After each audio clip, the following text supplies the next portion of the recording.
How can I know whether a potato is too old? I have many kilograms of potatoes that are turning bad. I don't want to throw them away. The term turning bad means that the best before days on the products vary between 1 to 4 weeks, i.e., they are old from 1 week to 4 weeks. Some of them taste bitter, some of them taste good, but some black, while some sprouting and other shape changes. I am not looking for recipe recommendations, rather how to manage this problem. How can I know whether a potato is too old to be edible? If I can understand right, some sort of acid is formulated in some potatoes. Hence, I think I cannot cook the same products with them as with non-acidic potatoes. How should I manage acidic, non-acidic potatoes differently?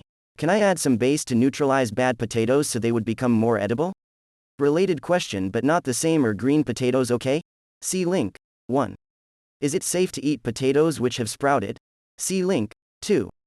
It likely depends on what turning bad means. If you have a couple in the bag starting to sprout, but the rest haven't, you can roast or bake the ones that haven't sprouted, let them cool, then store them in the fridge so you can pull them out to use them in something later in the week.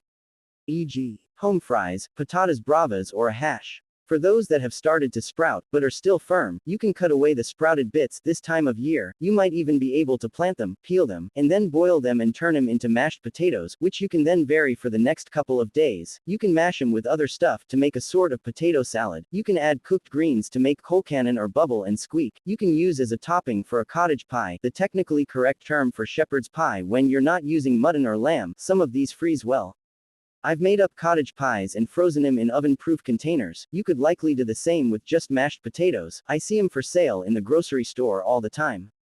If you're looking for something to cook that just uses a lot of potatoes in a non-whole state, in case you need to cut away parts, potato salad, potato bread, potato curry, latkes, potato soup, tortilla de patatas, the list goes on. And if they're soft and squishy, or oozing liquid, pitch them.